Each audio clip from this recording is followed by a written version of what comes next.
Neat. All right. We're live on our first podcast. Hi. Hi. Here we go. Doing it. Yeah. How do we start this thing? Introduce yourself. Okay, so my name is Crystal. I guess I call myself the clarity coach. I always struggle with what to call myself. You're a lot of things, which is one of the reasons we're doing this. Yeah. Because we're talking to the multifaceted magicals and creatives. I know that have a lot of... We wear a lot of hats. Yeah. Yeah. So, I mean, high level, you could call me a life coach. Breath work is my absolute fucking magic. Somatic work and... What does that mean? Helping people connect to the sensations in their body so that they can process emotions and connect with their body and start to understand the language that their body is speaking to them, because God knows we weren't given a fucking manual for this thing. I like to cuss a lot. I was going to say, also. So clearly we can cuss in this podcast. Good to know. F-bombs are allowed. So another benefit of something that you teach regarding once you understand the body, because you use somatic, but then what's another lane of like body awareness that you teach on? What? Nervous system. Oh, yeah. No, that was a bad lead-in. We might cut that part out. But you do so many things. Here, I do. Can I introduce you? Oh, yeah. Go for it. So she's fucking amazing. And one of the reasons we're having this podcast is because we were out here 2 weeks ago. This is her secret cave. And so she let me come up. Thank you.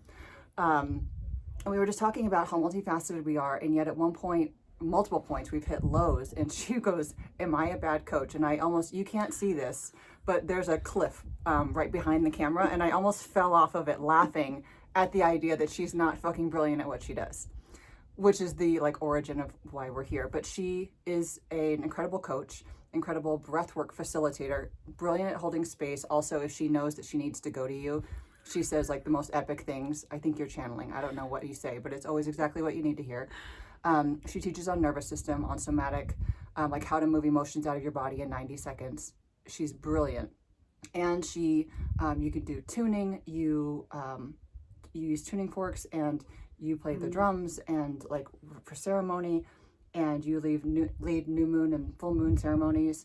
And I love that you have so many different things. And when people say like, what do? We always have to pause. Like, today? Or what do I do like in general? Who are the people that I serve? Even other people are like, what do I call you? How do I like, and I'm like, oh, A magical enigma. Magical enigma. Yeah. Oh, yeah. All right, you introduce me because I don't want to. Oh, shit, no pressure. Okay, so Megan, high level life coach, but not just a fucking life coach, right? She's been such a mindset magician for such a long time. Shifting and reframing that mindset, definitely my fucking go-to when I start to question myself and it's time to question my mind. And she helps people create their own anthems, right? Their own soundtrack of their soul, of their heart, of what it is that they really want, and really helping them get in the vibration of that so that we can attract it, so that we can actually feel that like, oh, this is fucking possible. The yoga, dude. Like, this is why it's more fun to have you do it. It's more fun to have someone else do it. Introduce you. But what I love most is like our gloves. Okay, wait, that totally broke my concentration. Sorry, no, that's okay. But one of the things that I love about Megan is she's such a you're in like an intuitive channel. Like you tune into the vibration of things, and she can, even getting ready for this, she's like, are you doing okay? Are you feeling right? You know, and so she has such a beautiful way, first of all, with her calming, soothing voice, her meditations, which I learned not that long ago that you have an album on fucking Spotify of meditations, which is really fucking like cool. 2016. That's good. Yeah, check it out. It's so cool. And like whenever I call you, I instantly get like grounded, soothed, and then you help bring me to what's important. Like you always have the perfect question to bring me back into like, okay, what's real right now? Like what's true for me? What is it that I fucking want? And like, just bring me back out of my head into my body and into the vibration of like, oh, this is fucking possible. And so And I feel like that's exactly what you do for me too. When I can't tell which way is up and I'm freaking out and I'm in such a low and I don't want to tell anyone, I've thankfully learned that, especially when I don't want to tell anyone, is when I need to call you. So I love our relationship. This is fucking the best. We have, over the past few years, it's been some highs, Dude. some very low lows, Yeah. and things that we felt really ashamed about. We were able to just really go deep with each other on and really be so fucking vulnerable and transparent about it.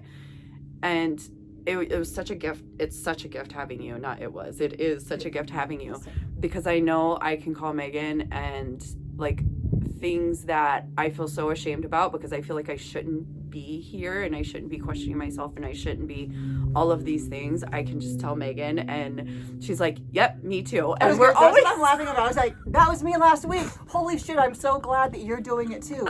Fuck, I'm not alone, because I had a lot of shame about this, and like I can tell her anything, and she's gone through it 1 or 100 times, or she like has gone through a variation of it. And so I think it's human to feel very lonely and isolated when you're going through shame or unworthiness or questioning yourself, or you feel like all of society is saying I should go this way, but I really feel called to go this way. I know I'm not alone, but in the moment I really feel alone, and just isn't it so interesting that that's part of like being human? Yeah. How incredibly isolated and lonely, how often we can feel isolated and lonely when... And the stories that we create about we're the only one doing this, feeling this. And like my one that we were talking about that I love is like, it seems like it's so easy for everyone else, right? When talking about our business, like everyone else like just fucking gets it. It's so easy. But then we talk to each other and we're like, no, we're all trying to fucking figure it out. Nobody knows what the fuck they're doing. Yeah. Well, and that's why, so that was like the genesis of this conversation. Like, one, we've been talking, we feel like we have some deep, insightful conversations. We were like, we should probably record these at some point, and so that our 5 friends can watch it. But one of the things that we were talking about when we were here last was the fact that we're entrepreneurs. And have been for a few years now, and all of our dear friends are entrepreneurs too. And it's interesting because we're all so brilliant at what we do.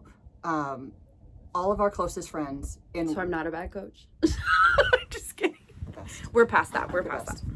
So, and we've had a joke of like, my joke, that how often, like, I'll just text her now like I'm going to Target. And what that is code for is I fucking give up. I'm just going to go sell my soul and just go work at Target so I can get a paycheck because this is so hard. And I'll love to Target. Luckily, I've not done that yet because I also am at this catch-22 where I can't do anything that's not meaningful. Like, it's a waste of my time.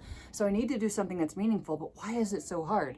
And we have so many friends that are female entrepreneurs and brilliant at what they do, all multifaceted. You can ask them to do 5 different things and they know how to do them. One, there's another breathwork coach. One, we call like the librarian. She knows human design, speaks multiple languages, astrology, gene keys. She's so brilliant at what she does. And then like you have an army of magicals that are in our friend circle that are body workers, breathwork facilitators, just beautiful humans and incredibly good at what they do. And yet we're all struggling to just like, what's the one thing? And that's kind of what we wanted to title this piece of like, what's the one thing that I guess we have this illusion or delusion, whatever it is. Like once we figure out what the one thing is, then we'll be able to rise. We can bring our whole sisterhood with us because this can't be the point of struggle. Like we need to get through, but it's also interesting that all of us have done webinars. All of us have had coaches. All of us have gone on retreats. All of us, and some of that has moved the needle. And yet we're still here. We are still here. So I'm going to shut up for a second. No, I love it. It's on point. It's on point. You're going. Tangents. You're flowing. So one of the things that was I guess 2 things. One is that my scariest moment that I didn't want to admit to the world, but I figured I should share. I feel like this is the question. So pause. Yeah. You know how at the end you're like, let's ask each other a question. I feel like this is the question. Okay. Yeah, like this, like what was the scariest thing? Like what was that? Just exactly what you're leading into. Oh, okay. Yeah. Okay. We're flying by the seat of our pants here. I feel like this is It'll get unscripted, better. clearly. It'll get better. It will get better. Stay with us. We agreed to do 5 of Give these. us some grace. Give us lots of grace. Okay, so the thing that I was most scared, and I haven't told anybody about, but I also know like I eventually will, is that I am a life coach, but I specialize in mindset. And my main thing is that I help people create soundtracks of their truth with the like intention soundtracks with music in the background. So that's my jam. That's my thing. I used it for myself because I was in a low place. And so that was my modality that I now teach to people. And the thing that I was most in shame about and fear about was the fact that I call myself a mindset coach, and yet the last 2 years, 2023, 2024, were extreme lows that I've never been in before. And if I call myself a mindset coach and I can't get myself into a new mindset space, am I a fraud? And what is wrong with me? Why can I not do this? I don't want to call, like, I can't call I'm not in integrity anymore. But what I've realized in like our many conversations and then meditating, moving my body, doing the work, and part 2 of this, which is finding a mentor that could help me understand a key thing, was that I knew it's kind of like the hardest thing is in your life. You know, you hope eventually that they'll make sense and that you can glean some wisdom from it and like share it. And so as a mindset coach, I went radio silent on Instagram. It didn't tell anybody, which I guess should be a clue of like Meg's going through some stuff when you just go radio silent. And I had so much shame about it, and I didn't know how to explain where I was. But now I'm thankfully moving to another side. I won't say the other side, but another side of, because I know I have learned that this is going to be a multifaceted journey. But it's also one of those things, you know, whether it's movies or like you're on your knees praying, you're like, God, just get me through this. You know, you bargain with God. It's what we do. If you will help me out of this, I promise I'll teach it. It's like Dr. Joe Dispenza. If you help me heal my body, I will teach it to the world. And so it's interesting. So do you want me to stop there, or do you want me to tell the other piece? Do your thing, yeah. Okay. Flowing, girl. So the analogy of when the student is ready, the teacher appears happened for me. So I went to this epic women's retreat. And on the 3rd day, this woman comes up to me and asks me an odd question, which kind of got my ego going, which she came over to me, this beautiful older woman, long, beautiful white hair. And she says, do you ever notice that you have obsessive compulsive tendencies? I haven't talked to this woman before. In my mind, I was like, bitch, you don't know me. Who the fuck are you? And exactly, but the deeper part of me was like, she knows something. She sees me. She sees me, and I'm a little scared, but I'm answering the call. And I was like, yes, ma'am, I do. And I was still very confused as to why she was asking. Fast forward, later I asked her, I said, why did you ask me that? And she was like, well, my angels, she's a medium, she's a God medium, and she can channel Mary Magdalene, Jesus, some well-known players in the game. So she said that, oh, whenever I can see I could tell that you were reading the room, and that, and so I wanted to come over to you so that you would get back in your body. And I was like, wait, what? So I'm going to break this down and not go into all of the background story, because that's something I'm working on, is you don't need the entire background story. And bless your heart for all of the times I've talked your ear off. I'm getting better. I'm wiser. I'm 45. I'm getting better. So the nutshell is that this woman, Jeannie, taught me how to understand my energy in a totally different way. I'd heard variations of this before, but I never had somebody like dial it in for me. And the reason this is important for you is if you're watching this, you most likely have a couple of key variables that we all share, which is that you have a huge heart. You know that you're here for a big reason, and you're trying to make it happen, and you're also pissed off that it's as hard as it is. Or like not to say that you haven't gotten wins, but like you know what's possible, and you're like, what's the bridge to get me from where I am to that? Because I can feel that that's true also. It's not just a pipe dream, that's my reality in a future time, in a future dimension me. So what she taught me was that, so I would go into a room, and I always I thought I had a strong intuition, and I would go into a room and I'd read the room. By read the room, I mean I look at the structure of the room, I see how many exits there are, just in case I have to run. How did we never realize this was a protective thing? So it's totally a protective thing. So side note, in human design, my preferred environment is caves, because there's one way in and one way out. Yes. So side note on that. So I read the room, I look and see the structure of the room, and then I kind of feel into the people in the room. Like, do I know anybody who feels safe to my system? And so I use it as a safety mechanism because I want to create safety for myself. Also, I think this is a superpower for women. We're really good at chameleoning into reading the room and knowing who we need to be to fit in harmoniously into the space. That can also mean being a version of yourself and not showing up as your true authentic self, because it's safer if you're a version of who else is in the room so that you can blend in and not cause distraction.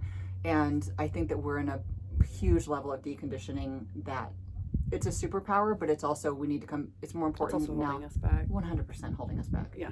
So I said I'd wrap up the story. I've been talking for 5 You're more doing minutes. great. Again, this is going to get better. So, okay, I'm going to nutshell what Jeannie taught me. Jeannie's my mentor, Jeannie Street. And so what she taught me was that, so when you go into the room and you read the room, you're actually leaving your body to do that. And the only other context I had of leaving my body was in her breath work. I would sometimes just go somewhere else, like have these amazing visuals. So I associated out of my body with like her epic breath work or drugs, like psychedelics. And I never thought day to day that I was leaving my body. And she goes, you leave through your root chakra, you read the room, you pick up impressions of the environment around you, and then you pull that back in. And then you're confused as to what is yours. And this is where she really got me, because I hadn't said much at all. And she just said, is this what happened? She goes, you pull back that information and you feel pressure now to take action. You create a program, you create an offering, you create a post, and you put it out there and nobody bites, nobody clicks. There's nothing. And then you're disappointed and you still feel the pressure of like, I need to produce something. The world is waiting on me.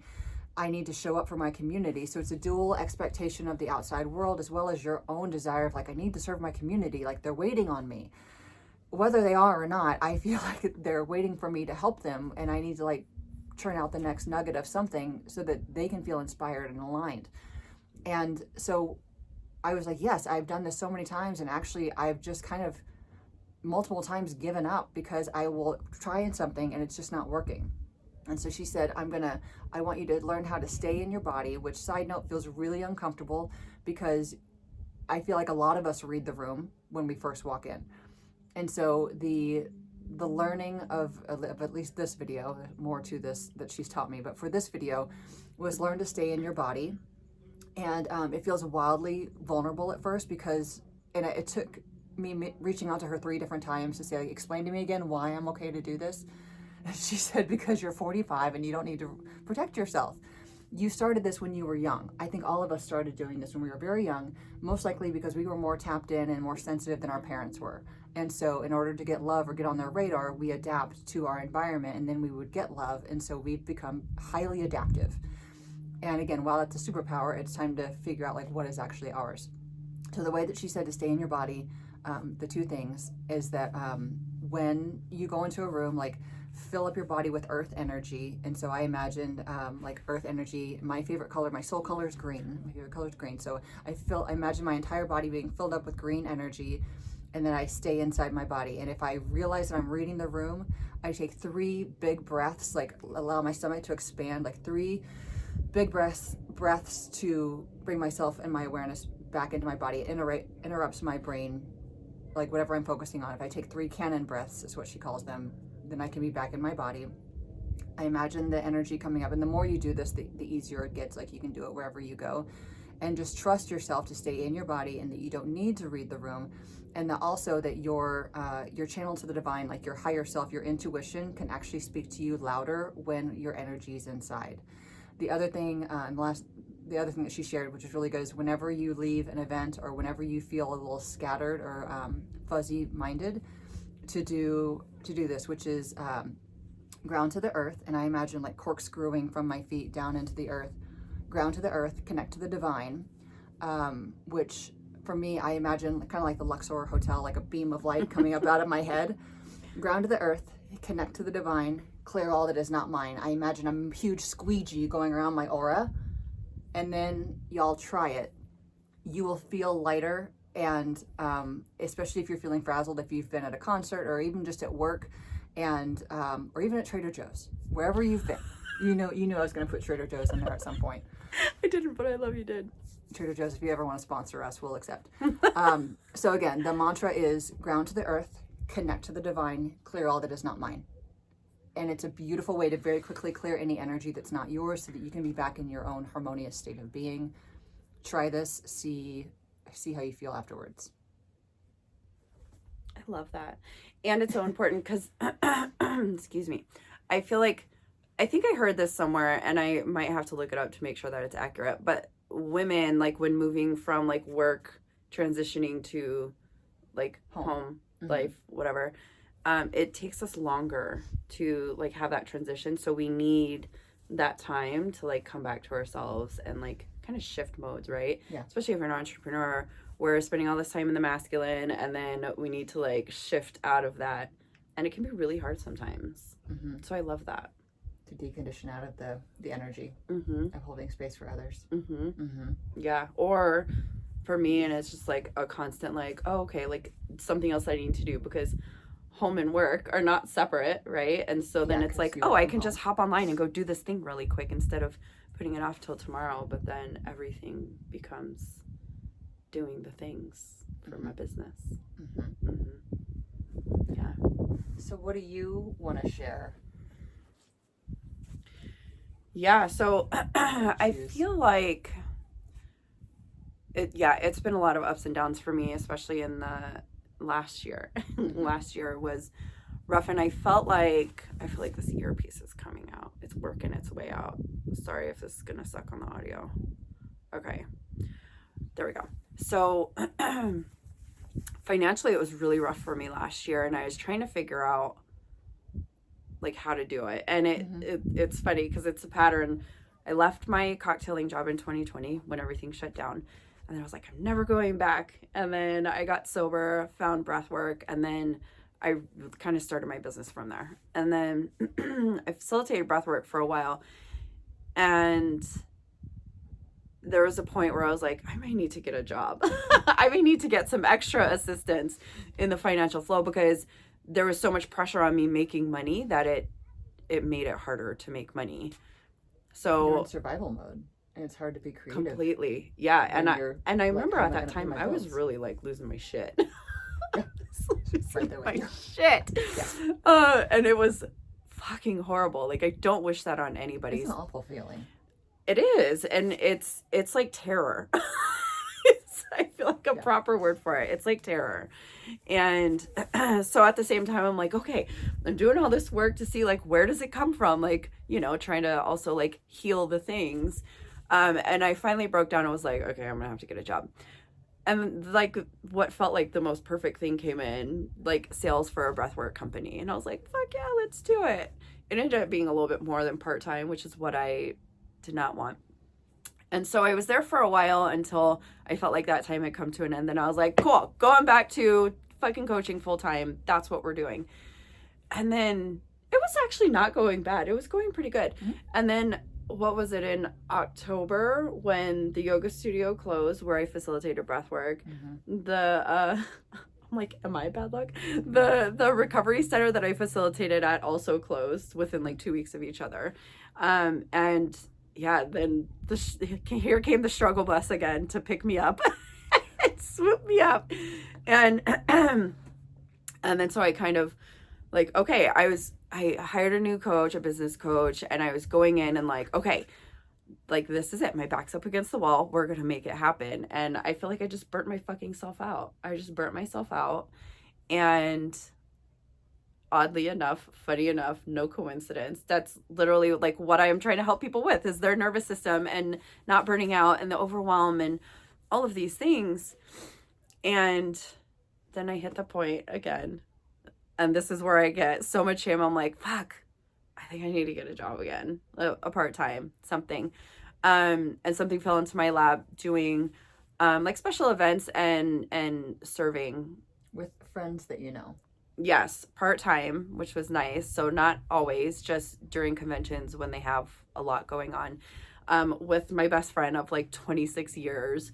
And everyone there is fucking so much fun. We have so much fun. And I was feeling a little bit of like, it was wild the way it happened. It kind of just happened all at once. And I was like, is this really happening? Am I really doing this? All the while feeling like I was taking 2 steps back because I had to get a job again. And but then I got there and we have so much fun. Like So you have fun and you're making money. Yeah, and it literally made everything so much fucking lighter. Yeah. Yeah. And I was like, oh, and then I could feel the gratitude for it, right? Mm-hmm. And then I was also able to see, because at that point, I don't think I realized like I was pushing and forcing, right? And that pressure makes a difference in your business. It really fucking does. Because it's wild, the things that started coming in literally as I got this job. Things are flowing in. It's like, and the books you started reading. And then I started reading some books. I always read personal development books, and Always. And well, and it's funny because I was like, I'm tired of fucking working on myself. That's the other piece, y'all. Is like, it's a vicious fucking, I don't know, a vicious spiral, but it can just turn into this never ending, like trying to heal, trying to fix myself, trying to like all of these things when we don't need to be fucking fixed. Like, we are good. We can just allow ourselves to just be in the experience of life, because life will damn sure show us where our shit is. And then at that moment, yes, go work on that thing. Go dive into that thing. Feel that thing in your body. Notice the emotions that are coming up. Do all of those things. But when it's a constant, like on this merry-go-round of healing, trying to fix myself. When you're in searching energy. Or like I was in desperation energy. Like buying books out of desperation. Following things. Or like, what's going to fix me? That's what that energy is. It's like, what's going to fix me? Yes. Like, what's going to fix this, right? What's that one thing? What's that piece that I'm missing? What's that thing that I need to heal that's keeping me from being to where I want to be? Because there's a part of me that's like, I'm fucking tired. I'm fucking tired. Yeah. And I just want it to be easy. And there's a lot there too with that, with like things being hard and having to work hard and like things being easy. We'll go into that on another episode. Yeah, that's a whole... Yeah. But yeah, there's a part of me that's like, I just want it to be fucking easy. And there was such a huge weight lifted off when I started at this job. And I was like, oh, you know what? I can just be. Like, I've been pushing and forcing and trying to heal the things and trying to, you know, do the work and build my business and make sure I show up here and do this thing there. I think I just got fucking tired. Yeah. And so it's been such a welcome reprieve of actually also at the same time I just had surgery, so my body was like, oh, you're gonna chill, you're gonna stop. You're not gonna... I had many hopes for all the things that I was gonna do while I had downtime in my business, while I had downtime for surgery, and I did none of them. And I met a girl at my job who has a book talk account, and I told her I need some book recommendations because all I read is personal development and spirituality and things like this. And so she gave me a book that's about like magic and dragons and love and all the things. And I got so engulfed in these books, and it was just such a welcome like step away from everything. And I think that's like sparked my creativity and imagination and just everything. Mm-hmm. And so it's been so fun. I'm so proud of you. Yeah, thanks. Well, and it's interesting, the bridge jobs, the like, okay, well, or else we get offers to do things, you're like, okay, that doesn't... It's interesting when the universe brings in things for us to say yes and no to. And there's also, I think, some truth to when you know it, when you get an offer and you're like, part of your heart drops, you're like, I don't want to have to do this, which is different. Like for me, it was Super Bowl. Like, hey, do you want to work Super Bowl? No. Absolutely not. Can I do it? Yes. But my heart's like, now I know, like... You can just see it in your face. You're like... like my whole body's like... Absolutely not. No. And I believe like TBM says like, you know, whenever you get to say no to things... To be magnetic, for those of you who aren't familiar. You. Yeah. Yes, to be magnetic. Lacey Phillips, shout out. Creator, shout out, says that, you know, there's... Well, I won't go into all the things, but in regards of when she says like, when the universe sends you a couple of opportunities to say no, it's the universe testing you to say like, we have like what you actually want on deck for you, but we need to know that you're like ready to say no to any low worth, like things that make your heart sink and like, or like drop and like, I really things don't that aren't actually what you want. Like, right. Even if it's like, Rach calls it the shiny object. Yeah. Even if it's like, it's mostly there, but then there's this couple things that are still like, it's like, are you going to stay in your worth? Yep. And say no to the thing. To it and trust that something else is going to come in. So now with your restaurant experience and you like, how did that feel when you got the offer? Because I know part of you shared, like, is this going to be 2 steps back? Is my business going to suffer if I do this? Was so weird. It just happened in a whirlwind. Like, it was like, oh, if they need help for the conventions, like during that time. And then she was like, yeah, go talk to this person. And then I just went and met him, and he was like, okay, cool. Like, let's do it. And then, like, can you start this day? And then I was walking in, I was like, is this really happening? Like, what is going on? Am I really doing this? And then that's where that, like, is this taking 2 steps back? But then, yeah, I just had so much fun that I was like, you know what? This is actually, serving is always, like, easy, lots of money, right? And if it creates the space that I need to, like, depressurize, and really refocus on how I want to get to where I want to go, right? Because I kept saying, like, I just want it to be easy, like, and there's a part of me that's like, fuck it, maybe I just be like, okay, that's done, like, we'll just leave that be. But then there's also another part that's like, no, you're right there, like business? This is that you've been working years on and spent thousands cultivating, like. But then there's also this part of me that's like, no, like, this is where you're supposed to be, this is what you're supposed to be doing. Exactly. And like there's a part of me that's just like, nope, I'm not letting go. It's like fingers are on the ledge. I'm not fucking letting go. It's impossible. Nope, I got this. it's not. No.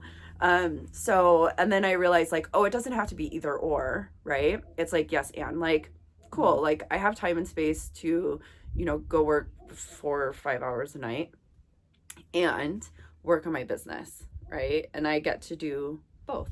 And that does make it easier. Like, that I get to go into this place and, make some money. And it's at night, so it doesn't conflict with my coaching or my clients or anything like that. And I also get to still be able to wake up in the morning, do my thing, and do all the things. So I don't have to pick and choose. I can do both. So how would you say the lens, like, now whenever you do anything for your business, how has your lens shifted from where it was, like, in October? Like, how are you seeing things now? What lens are you seeing through? Yeah, so I feel like right now it's more... So, in all honesty, just this week, like, after surgery, I've just, like, kind of gotten back into my flow. But it doesn't feel like it's, like, forcing and pushing. Like, it felt very masculine, forcing and pushing, and, like, oh, I gotta do this thing and this and that. And, like, it felt almost like a frenetic energy. Yeah. Right? Where now it's like, okay, like, how do we want to do this? There's so much, just less pressure and flow. Space. Yeah. Space to, it doesn't move and create. You're not in a pressure cooker anymore. Yeah. And so that energy doesn't feel so frenetic. This is the word I can only think of. I like it. Yeah. So, how you want to sign off? So, just to give you some idea of what this is going to look like. So, we agreed 5 episodes. We'll see how it goes. We'll see how we like it. And if we want to continue, then we'll continue. If you guys like it, then maybe we'll continue. But in the meantime, we wanted to just bring on some of the other magicals in our lives that have kind of been in this same bubble of, like, what is going on? Like, what am I missing? Right? Because that's kind of what it feels like. It's like, what am I missing? And so we wanted to bring on some other magicals and just have conversations, real conversations about our experience and get really fucking honest. Because sometimes it can feel hard to be honest about these things. Like Megan said, I'm a mindset coach. I can't get my fucking mindset right. Me, like, okay, does that make me a bad coach because I'm not making the money that I want to make doing it? And you're burned out trying? Yeah. And then I heard, like, no, you just don't know how to run a business. You're a good coach. You just don't know how to run a fucking business. So, yeah. So the things that, like, can feel really heavy and feel really shameful and make you feel like, oh, maybe this isn't for me, and those aren't true. So yeah, we want to bring on some other people that are feeling the same way and just have some vulnerable conversations and bring you guys in for it, because one thing that we said is, if we're feeling this way and we have plenty of people around us that are also in the same boat, there's got to be millions of people who are also feeling the same thing. Yeah, and just normalizing the struggle and the dance between knowing that your soul and your purpose are pointing you north, and then like for me, my experience is then looking to Instagram or looking to my friends or, you know, finding things to hopefully be the thing that will fix me, that will get me over the hump of like, I've done so much work on myself, like this can't all be for naught. And so normalizing the struggle, but then also when any of us has the thing, like with our army of magicals, like sharing it with the tribe so that we can all move forward together, because this is the work that we're meant to do. This is why we're here. This is why our souls said yes. This is going to be another interesting year, 2025. And so more than ever, we band together, because there could be a wide array of variations of truth of what we all hold that is true and sacred. And whatever our souls came here to do, I feel like it's really coming online even more now, and will only continue to come more and more online. We are more and more needed. Our voices, our perspectives of how we see the world, our voice, our truth is needed more now than ever. And so finding creative ways, because creatives, we're multifaceted, we have big hearts, we feel a lot, so we also have a lot of pain. And we're in this together. We are not alone, even though can be such a familiar feeling of like, I'm by myself, nobody understands what I'm going through. We most likely do. And so just normalizing that, and also bringing some levity to being fucking human. And our souls are like, we have a mission. And then there's this other sidebar of like being human in this world, and the fun ride that can be. So thank you for your time, your energy, your love. We love you. We appreciate you. And we're excited to see how this unfolds. Mm-hmm. Yeah. See you on the next one. Yay. Bye. Bye.